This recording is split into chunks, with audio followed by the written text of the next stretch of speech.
Assalamualaikum warahmatullahi wabarakatuh. Waalaikumsalam warahmatullahi wabarakatuh. Waalaikumsalam warahmatullahi wabarakatuh. Selamat pagi dan salam sejahtera untuk kita semua. Puji syukur kita panjatkan kehadirat Tuhan Yang Maha Esa, karena atas limpahan rahmat-Nya kita dapat hadir bersama-sama pada hari ini dalam acara webinar pengabdian masyarakat dengan tema multimedia.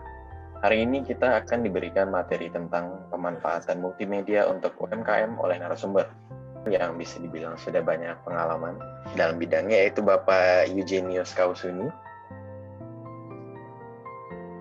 Kepada Bapak Eugenius, dipersilakan. Terima kasih Gazi, MC yang sudah memberikan kesempatan untuk menyampaikan materi. Terima kasih Bapak Ibu yang sudah berkenan hadir pada kesempatan pagi ini. Saya akan mempresentasikan materi tentang teknik pengambilan gambar profesional, pengambilan gambar video utamanya sebagai bagian dari proses multimedia, karya multimedia yang bisa dimanfaatkan untuk berbagai kepentingan, termasuk dalam konteks UMKM, bisa dimanfaatkan untuk membantu promosi dan penjualan dalam mengembangkan UMKM tersebut.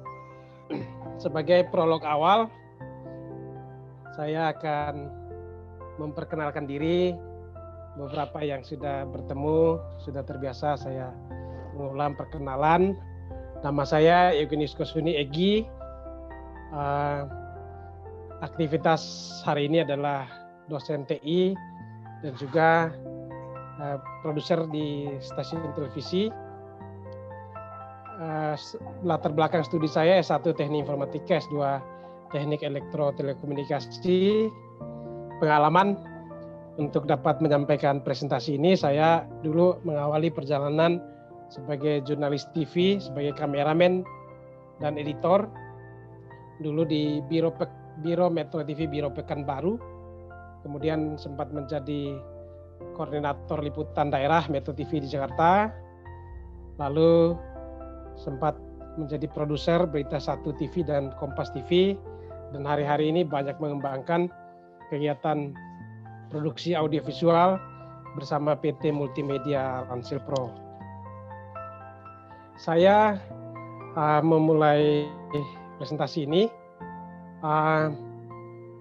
tentang multimedia production.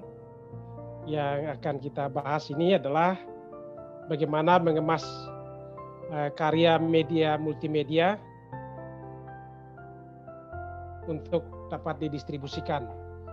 Media multimedia itu terdiri dari teks, audio, grafik, animasi, video, dan ini bisa dikemas menjadi video, musik, game, film, dan lain-lain. Kalau kita lihat skemanya kira-kira seperti ini, ada teks, ada grafik, ada animasi, ada video. Ini menjadi bagian dari multimedia.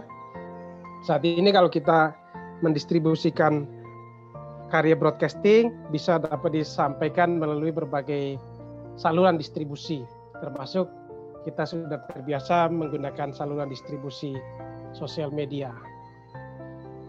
Nah, teknik kamera yang umumnya digunakan sebetulnya kamera profesional, tapi makin ke sini kalau kita ikuti, kamera handphone juga sudah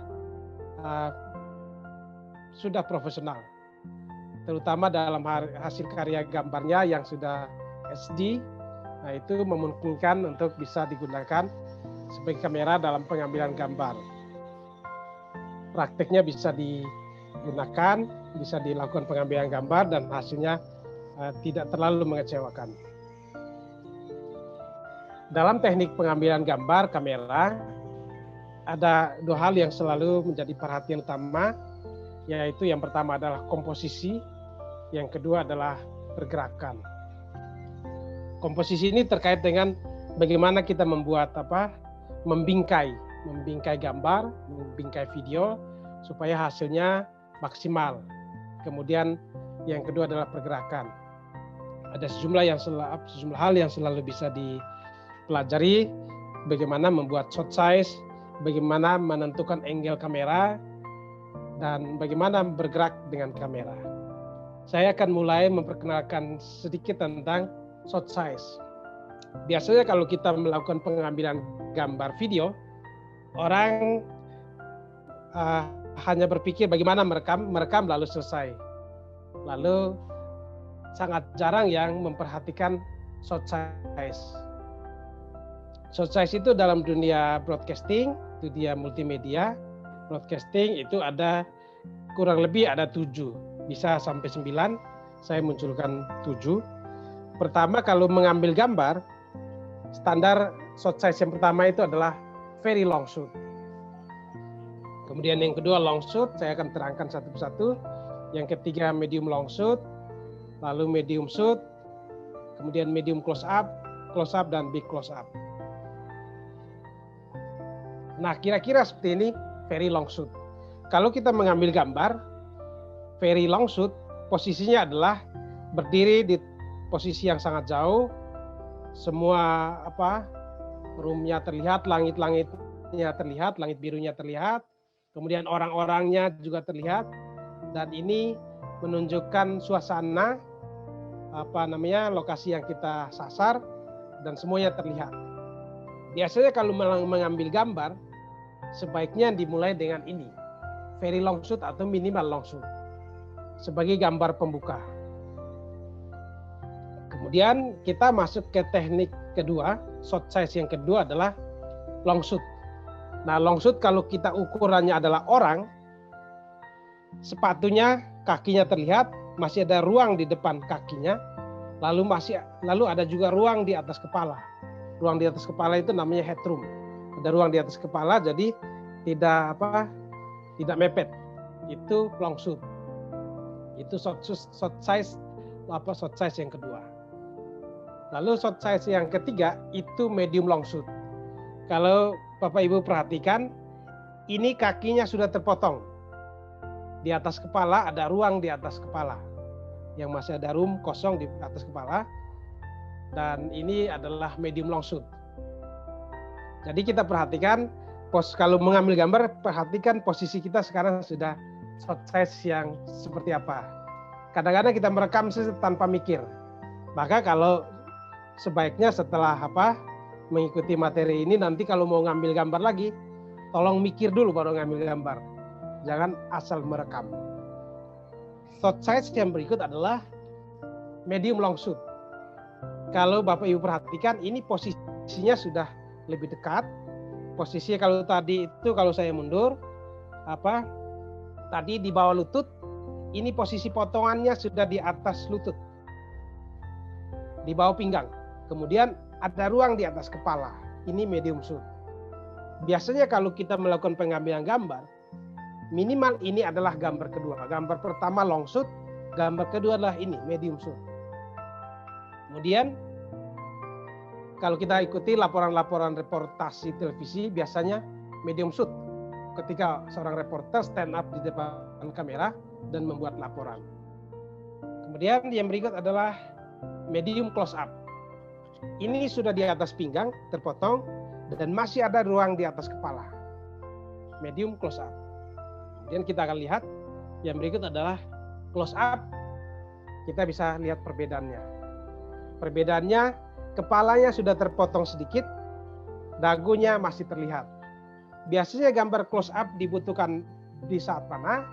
Dibutuhkan untuk menunjukkan detail atau menunjukkan objek yang sangat detail. Kalau kita ngambil gambar sosok yang cantik, sebaiknya close up supaya mendekatkan penonton langsung kepada objek yang diambil.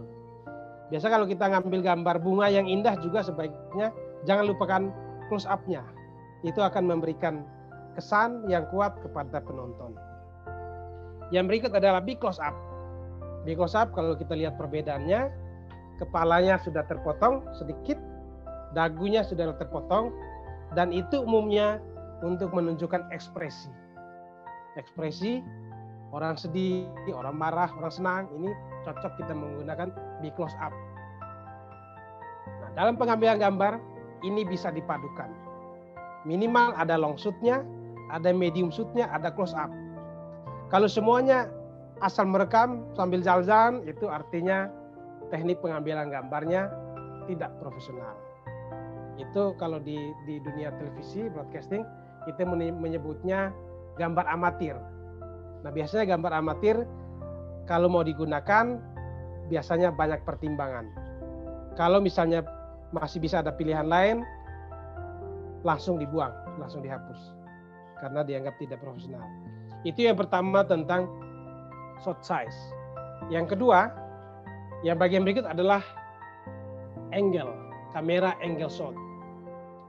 Untuk membuat sebuah karya multimedia videonya menjadi makin indah, selalu kita padukan dengan teknik ini.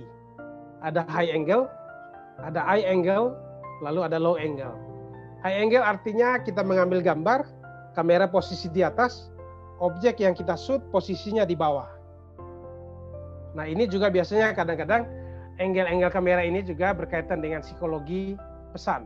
Misalnya kalau kita mau memberikan pesan bahwa ini orang yang kita syuting ini adalah orang yang sedang tertindas, teknik pengambilan gambarnya boleh kita ambil high angle. Nah, beda kalau kita mengambil gambar sambutan presiden, tolong jangan high angle. Karena itu dalam psikologi kamera itu merendahkan presiden. Tapi ambillah low angle supaya sang presiden terlihat sangat gagah. Kita lihat contoh-contoh gambarnya. Kalau seperti ini, posisinya high angle, tapi karena ini menunjukkan tangga yang indah, ini masuk beauty shot, gambar yang indah. Yang kedua adalah high angle shot.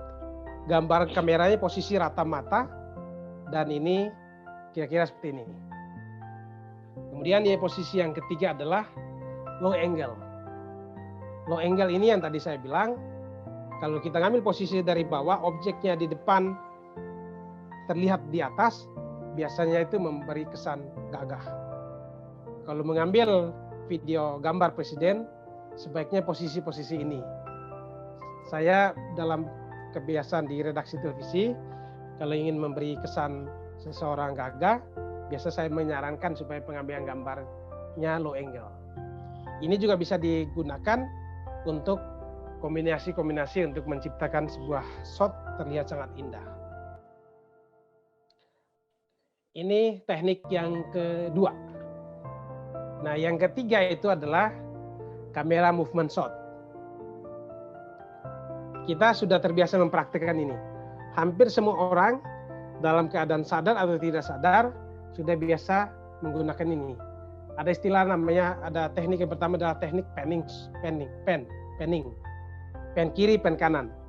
Pokoknya merekam gambar, lalu bergerak ke kiri atau memutar arah ke kiri, itu pen kiri. Merekam gambar, mengarahkan kamera sambil ke kanan, itu pen kanan.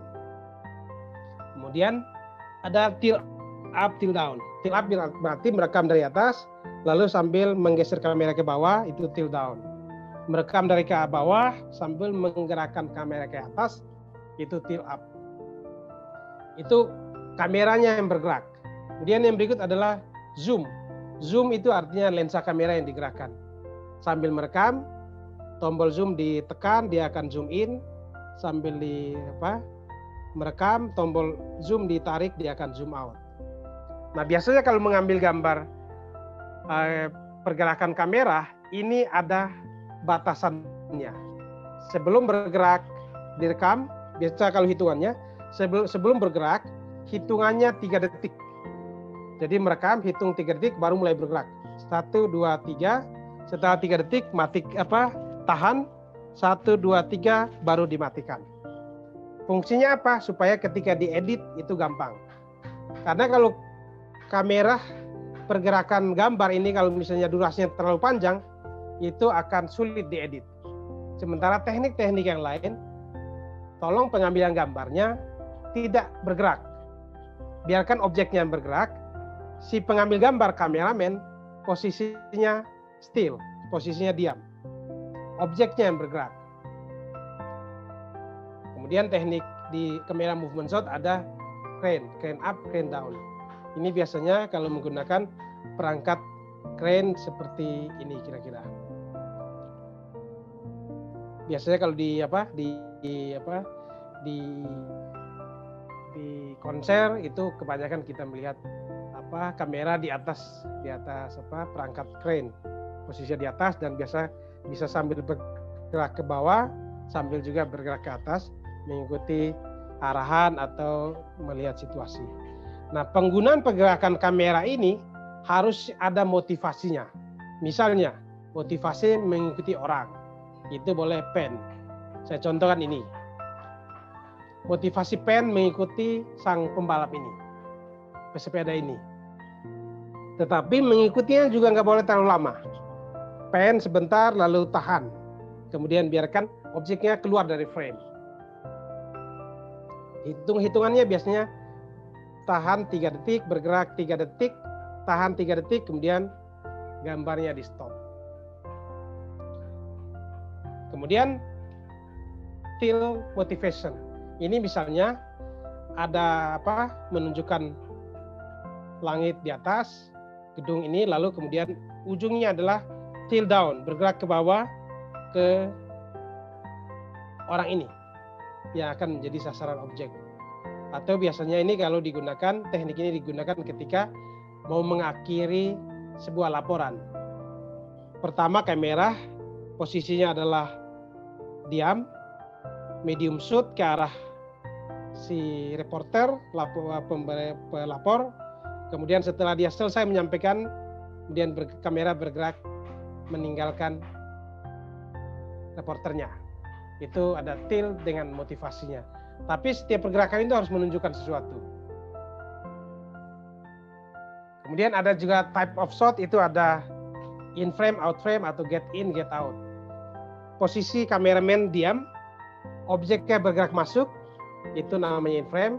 Posisi kameramen diam, objeknya bergerak meninggalkan frame, itu out frame. Nah, dalam standar umum pengambilan gambar dikenal istilah sequence. Sequence itu artinya kesinambungan.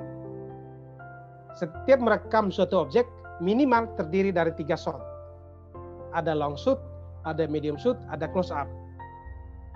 Misalnya kita mengambil gambar suasana kalau suasana objek misalnya sedang rapat. Posisi pertama berdiri di belakang, lalu ambil gambar long shoot. Semua yang di dalam ruang rapat harus terlihat. Pada saat mengambil gambar ada hitungannya. Kalau gambar ini nanti akan diedit terpisah, hitungannya 7 detik. Jadi merekam, kemudian hitung dalam hati, 7 detik, matikan. 7 detik sampai 10 detik. Kemudian matikan, lalu bergeser, kita bergeser meninggalkan posisi awal, bergerak ke depan. Lebih dekat lagi ke objek. Biasanya bergerak ke depan, bisa lurus ke depan atau menyamping. Dari samping, kemudian mendekat ke objek yang disasar, ngambil posisinya medium shoot. Kemudian, setelah merekam 7 detik sampai 10 detik, matikan, pindah lagi posisi, sebaiknya bergerak lagi mendekat ke objeknya, lalu merekam lagi 7 sampai 10 detik, matikan. Close up, biasanya long shoot-nya 1, medium shoot-nya boleh 2, close up-nya 2. Kalau shot size-nya satu arah pengambilan gambar terdiri dari 5 shot. Kalau hanya 3 shot minimal ada long shoot, ada medium shoot, ada close up. Jika pengambilan gambarnya lengkap seperti ini, maka teknik pengambilan gambar tersebut dianggap sudah sequence, sudah nyambung. Kalau nggak sequence, pada saat diedit harus dicari pilihan-pilihan gambarnya supaya sequence. Cari mana long shoot-nya, cari mana medium shoot-nya, mana close up-nya. Disusun supaya sequence. Makanya seorang editor juga harus mengerti teknik pengambilan gambar, dan seorang kameramen untuk produksi video harus juga mengerti editing. Ada long shoot, ada medium shoot, ada close up. Ini saya contohkan seperti ini. Kita mengambil gambar, objek yang disasar adalah ada seseorang sedang mengambil air di sini. Posisi pertama long shoot. sebagai gambaran bahwa ini ada ruang di atas kepala meskipun terlalu mepet, ada headroomnya. Kemudian kakinya semuanya masuk full, masih ada ruang lebih di bawah kaki. Ini long shoot. Semua objek yang mau disasar terlihat. Ini shot pertama. Merekam hitungan 7 detik, matikan. Tolong jangan bergerak. Lalu kemudian matikan, bergerak maju lebih dekat lagi. Ngambil tadi ini ada 4 jerigen. Ini hanya 3 jerigen. Ini masuknya medium shoot. Ini long shoot, ini medium shoot. Lebih dekat lagi. Merekam, jangan bergerak, hitung 7 detik sampai 10 detik, matikan. Kemudian bergerak lagi, mendekat. Ini ada close up. Makin detail. Shot pertama, sekuen pertama terpenuhi kalau sudah ada 3 shot ini. Setelah dapat 3 shot ini, barulah mikirkan sekuen berikut. Geser posisi. Cari lagi posisi berikut untuk mendapatkan sekuen selanjutnya. Ini contoh pertama. Kalau teknik pengambilan gambar seperti ini, satu arah objek sudah ada 3 shot seperti ini, maka teknik pengambilan gambar tersebut dianggap sudah sekuen. Pada saat kita menyerahkan gambar ini ke seorang editor, dia tidak akan kesulitan untuk mengedit gambarnya. Nah, ini contoh berikut suasana sedang kumpul-kumpul dan diskusi misalnya ini ya. Ini shot pertama, long shoot. Semuanya terlihat, lalu ada seseorang sedang menjadi pusat perhatian. Shot pertama, kemudian shot kedua, langsung medium shot. Ini semua kelihatan, shot keduanya adalah orang ini. Shot keduanya adalah ini, medium shoot. Shot yang ketiga, close up. Orang yang sama sedang memegang kertas dan hanya kertas dan handphone yang terlihat. Shot yang ketiga, keempat barulah geser posisi berikut. Ini posisi kameramen masih dari satu arah. Dan kalau ini pengambil gambar seperti ini maka dianggap sekuen. Kebetulan ini lokasinya adalah sebuah kafe di samping Mercu Buana. Dan ini kelasnya tentang kelas kamera. Kelas kamera, kelas menulis laporan untuk publikasi. Ini yang berikut yang lain, sesi yang lain. Ini juga lokasi pengambilan gambarnya di Bengkulu. Sekelompok anak muda sedang mengikuti materi juga tentang teknik pengambilan gambar multimedia dan teknik menulis narasi untuk publikasi. Shot yang pertama ini dianggap long shoot. Kemudian sekali lagi ada satu objek yang menjadi pusat perhatian ini. Kemudian shot yang kedua adalah sudah semakin dekat. Kalau ini posisi berdiri agak menjauh, ini posisi bergerak menjadi makin dekat. Perubahan shot size ini sebaiknya berpindah, jangan menggunakan zoom. Karena kalau kita menggunakan zoom kamera, biasanya gambarnya akan patah-patah dan akan pada saat diedit, di rendering lagi, kualitasnya akan makin turun. Ini shot pertama, shot kedua makin dekat, shot ketiga lebih dekat lagi. Shot keempat baru suasana mereka yang menyimak. Ini 10 detik, ini 10 detik, ini 10 detik, ini 10 detik. Ini kalau misalnya kita ingin membuat video 1 menit, berarti ini 10 detik, 10 detik, 10 detik, sudah ada 40 detik. Belum diedit. Ketika diedit, kita hanya ngambil 4 detik dari sini, 4 detik, 4 sampai 5 detik dari sini, 4 sampai 5 detik sini, 4 sampai 5 detik dari sini. Itu artinya untuk satu sekuen ini, kita baru bisa mendapatkan 4 kali 4 detik. 4 kali 4 berarti 16. Baru 16 detik. Sementara sebuah video 1 menit itu terdiri dari itu sekitar 60 detik, bukan sekitar ya, sudah pasti 60 detik. Jadi sekuen pertama kita dapatkan 16 detik pertama. Kemudian tolong pindah lagi posisi, mau sekuen berikut sekuen apa. Kita dapatkan 16 detik kedua. Kemudian geser lagi posisi masih di objek yang sama, diulang-ulang seperti itu sampai kemudian mendapatkan gambar yang lengkap. Misalnya sekuen berikut adalah misalnya kita mau sekuen tentang minuman ini. Posisi long, kemudian jangan lupa medium minuman ini, lalu close up minuman. Makanan kuliner akan sangat kuat ditampilkan kalau teknik pengambil gambarnya memperbanyak gambar-gambar close up. Saat mengambil gambar harus sekuen. Sekuen itu artinya rangkaian, gambar harus membentuk serangkaian yang nyambung, terurut, dan tidak lompat-lompat. Kalau kameramen baru ngambil gambarnya lompat-lompat, maka seorang editor harus menyambungkannya pada saat melakukan editing. Tips sederhana. Satu sequence terdiri dari minimal 3-5 shot. Komposisinya adalah kalau shot size 1 long shoot, 2 medium shoot, 2 close up.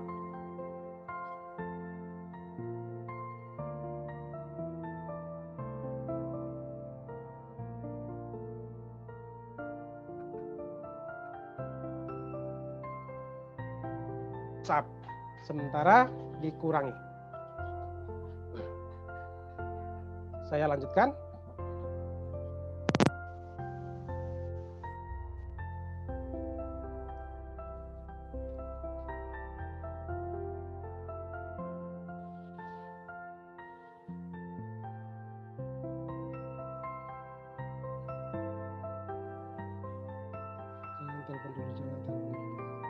Apakah suara saya masih terdengar? Sorry. Ya, sudah masih ada. Masih, Pak. Oke. Masih. Saya lanjutkan. Untuk membuat sebuah video diperlukan berapa sekuen? Jadi kalau satu sekuen terdiri dari 3 shot sampai 5 shot. Maka untuk membuat satu video butuh berapa sekuen? Untuk membuat sekuen memerlukan berapa shot? Tadi satu video minimal 5 sekuen. Satu sekuen minimal 3 sampai 5 shot. Itu artinya untuk membuat sebuah karya video yang bagus minimal 25 kali shot, 25 kali pengambilan gambar. Jadi kalau mau cerita tentang misalnya sebuah tempat lokasi usaha kuliner misalnya, ulang-ulang shotnya sebanyak 25 shot.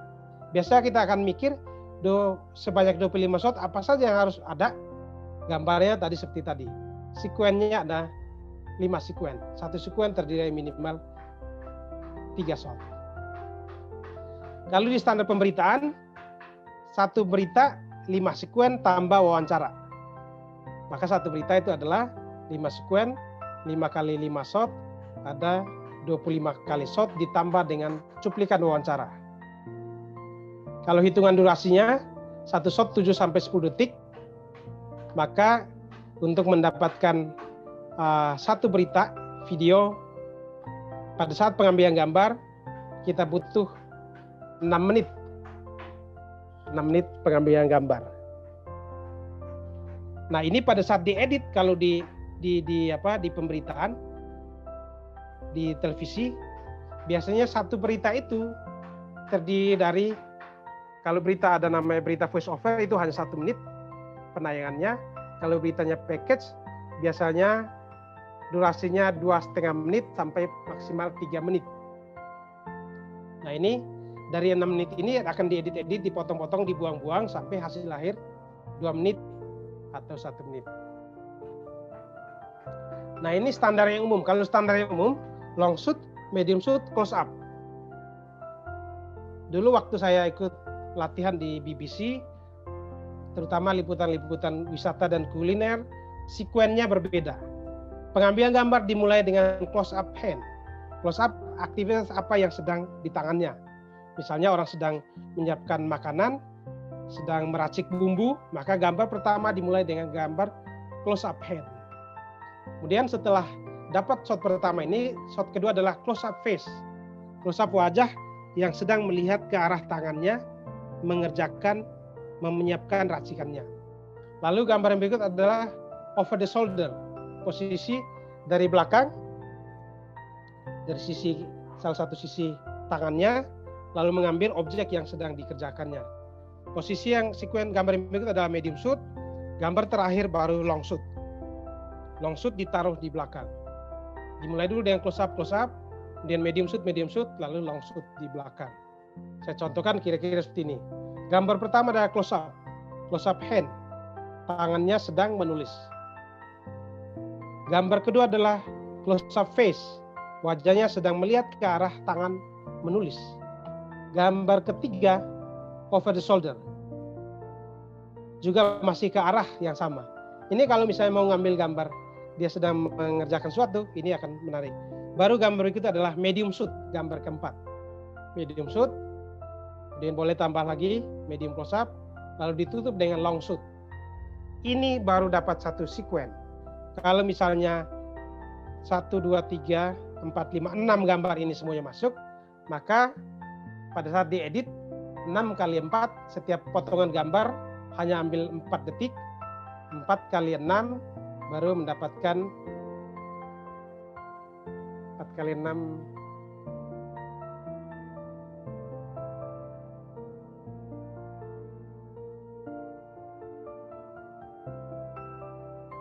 matematikanya langsung terganggu saya ini. 24 ya, 4 kali 6 24. Nah, ini kita baru dapatkan 24 detik. Video sosmed minimal, sosial media, Instagram misalnya, idealnya 1 menit.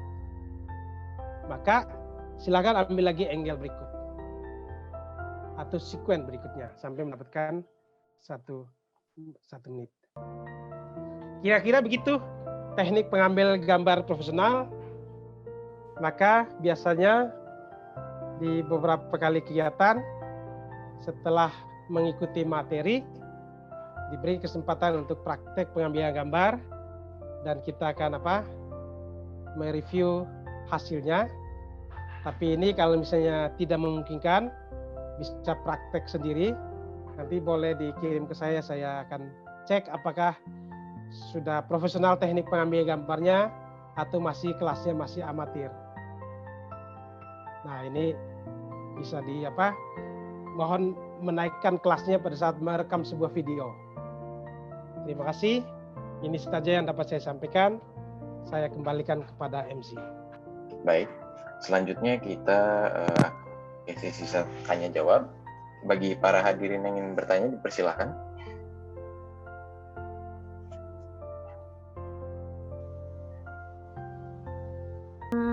Mas Egy, Fania. Siap. Pak Egy, saya mau nanya Pak, izin untuk dosen-dosen Fasilkom. Saya Fania, saya ingin bertanya, Pak, untuk pengambilan kamera yang Bapak sampaikan tadi, itu berlaku di handphone nggak Pak? Mana sih? Teknik pengambilan gambarnya Pak. Apakah itu hanya spesifik menggunakan kamera CRL atau kalau untuk teknik menggunakan handphone itu bagaimana? Karena kan nggak semua masyarakat punya kamera yang canggih ya Pak ya, seperti di TV ataupun kamera fotografer itu sendiri. Iya, siap. Ya, seperti itu aja Pak. Terima kasih. Ya, bisa langsung jawab aja Pak. Oke Bu Fania, memang ini teknik pengambilan gambar ini adalah standar umum. Sementara kalau kameranya boleh beragam, boleh menggunakan kamera DSLR, boleh menggunakan handphone. Tekniknya biasanya kalau teknik yang profesional memang kira-kira seperti ini, langkah-langkahnya, sekuennya. Karena kalau misalnya rata-rata kita menggunakan handphone, kemudian mengambil gambar hanya berada di satu tempat, durasinya nggak bisa dikontrol sepanjang-panjangnya. Padahal itu kalau sepintas itu teknik seperti itu adalah disebut masih amatir. Kalau supaya lebih mendekat ke profesional, memang harus ada meskipun kameranya handphone, tapi tekniknya harus diharapkan sesuai. Ada long shoot-nya, ada medium shoot-nya, ada close up-nya. Dikombinasikan dengan angle-nya, ada angle high angle, ada low angle sama high angle kamera. Kira-kira begitu. Sekarang hampir semua kamera itu sudah sudah HD, jadi kamera handphone pun bisa digunakan untuk memproduksi sebuah video. Biasanya apakah karyanya ini bagus atau tidak tergantung teknik pengambil gambarnya, lalu editingnya. Editing itu menjadi tahapan akhir, finalisasi sebelum sebuah video kemudian diluncurkan atau dipublikasikan. Itu Bu kira-kira dari saya, Bu Fania. Terima kasih. Terima kasih Pak Egy. Ya karena saya juga waktu itu Pak share aja waktu saya kerja di NGO kan, itu ada pelatihan juga. Saya juga sebenarnya lagi tuh menulis dan membuat pelatihan menulis dan kamera kan Pak. Tapi pas prakteknya tuh di masyarakat Gestrut dia tuh agak kesulitan juga Pak, mungkin karena kecanggihan teknologinya masih belum ini kali ya Pak ya. Jadi untuk mengambil gambarnya dan kapasitas HP-nya itu kan macam-macam kapasitasnya kan, kapasitas tiap handphonenya. Jadi untuk full warnanya terkadang pecah dengan kalau kita shoot angle atau kalau close up kan kita udah biasa gitu ya Pak. Tapi kalau yang ngambil yang shoot yang jauh kan itu long biasanya long shoot itu kan harus pakai DSLR yang memang ada teknik khusus gitu Pak. Kalau pakai handphone saya udah mencoba lagi itu kan waktu di mana tuh, di Makassar Pak. Di Makassar itu pecah gambarnya. Jadi pas dibuat video jadi makin turun kualitasnya ya. Makin turun dan makin jelek gitu. Biasanya strateginya sebelum merekam, memang kalau gambar long shoot posisinya harus diam, jangan sambil bergerak. Kalau kita lihat di framingnya semua udah masuk, udah kelihatan dan sudah cukup bagus, langsung merekam dengan posisi diam, tidak bergerak. Itu kalau misalnya tanpa pergerakan akan menyelamatkan gambarnya meskipun kameranya kamera handphone. Tapi kalau merekam sambil bergerak sudah pasti akan pecah-pecah atau terpatah-patah pada saat di editing. Maka sebaiknya kalau mengambil gambar menggunakan handphone kurangi pergerakan. Apalagi ada yang terbiasa merekam sambil jalan, nah itu secara tekniknya sudah salah. Kemudian pada saat di editing, pada saat kita masuk ke proses rendering, hasilnya akan turun lagi. Nah, kita banyak kegiatan yang kadang-kadang kita tangani sendiri, kemudian dokumentasikan. Hampir semua kegiatan sekarang mensyaratkan dokumentasi video. Maka mungkin ini bisa dipraktekkan, teknik pengambilan gambar ini bisa diterapkan pada saat melakukan suatu kegiatan, mulai dulu dengan long shoot-nya, kemudian kalau di kamera handphone kita tekniknya tidak melakukan hitungannya lebih pendek, yang penting gambarnya jangan bergerak. Membayangkan bahwa itu kita sudah sambil mengedit di kamera. Ada nanti saya akan menyampaikan di sesi lain teknik edit by cam. Itu durasinya lebih pendek menggunakan handphone, tapi setelah merekam tidak menekan tombol stop, tapi menekan tombol pause. Diulang-ulang, misalnya long shoot pertama, setelah 4 detik pause, kemudian geser ke posisi mediumnya, dilepas pause-nya akan dapatkan gambar yang berikut, 4 detik pause lagi, sampai close up dan seterusnya diulang-ulang, sampai dapat 1 menit baru tekan stop. Biasanya akan mendapatkan hasil yang lebih baik dengan tanpa mengedit, itu bisa dari handphone. Ya, selanjutnya Pak Egy ada pertanyaan ini dari Bu Maya ya. Di sini tulisannya, saya mau nanya Pak, tadi kan dijelaskan tentang durasi video untuk kebutuhan berita TV ya Pak. Saya mau tanya, standar sequence untuk pengambilan gambar untuk kebutuhan periklanan di Instagram durasi 1 menit. Maaf sebelumnya saya telat gabung, jadi mungkin nggak full lihat materinya. Oke, memang kalau untuk standar TV biasa kalau pada saat pengambilan gambar semuanya durasinya sama. Setiap merekam satu objek, satu shot, 7 detik sampai 10 detik. Pada saat editing, baru disesuaikan dengan kebutuhan durasi. Misalnya kebutuhan iklannya hanya 1 menit, gambarnya misalnya cukup banyak, maka teknik perpindahan gambarnya akan lebih cepat. Kalau untuk kebutuhan tayangan berita TV, biasanya perpindahan satu shot ke shot berikut 4 detik, 3 detik, 4 detik, sampai 5 detik. Untuk kebutuhan iklan bisa lebih pendek lagi, bisa 3 detik, bisa 2 detik sudah berpindah ke frame shot berikutnya. Nah, itu tinggal di editing baru dilakukan penyesuaian. Tapi teknik pengambilan gambarnya sama. Karena itu teknik pengambilan gambar itu diibaratkan kita sedang mengumpulkan bahan mentah. Kalau kita bangun rumah itu kita mengumpulkan batu batanya. Batu bata semuanya harus utuh, 7 detik sampai 10 detik. Pada saat akan disusun menjadi sebuah bangunan yang indah, video yang final, barulah dipotong, disesuaikan dengan kebutuhannya.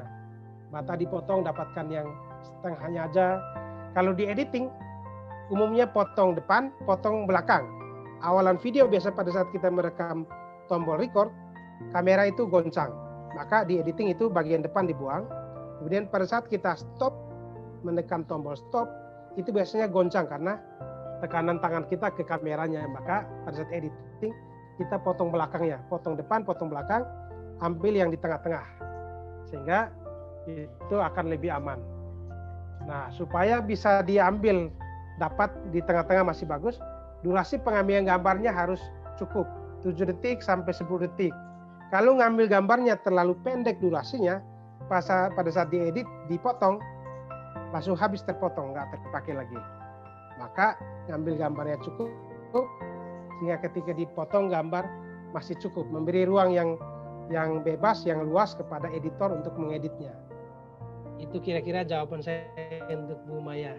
Terima kasih pertanyaannya. Assalamualaikum. Salam Pak. Ya.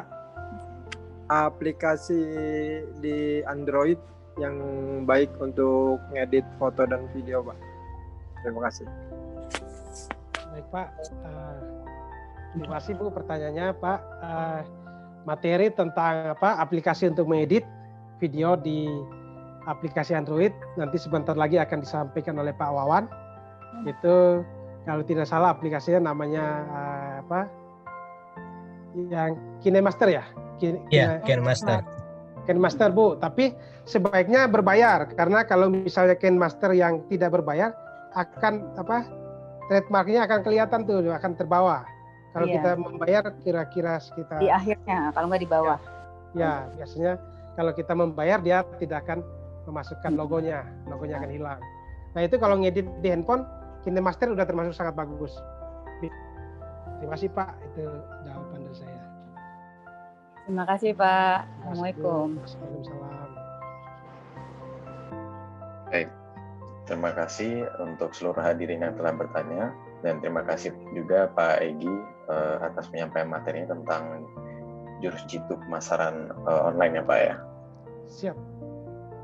Baik, selanjutnya kita ada sesi foto bersama sebelum memasuki materi kedua. Dimohon untuk seluruh hadirin untuk menyalakan kameranya.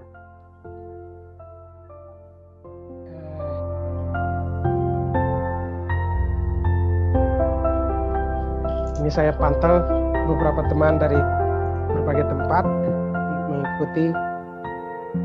Ada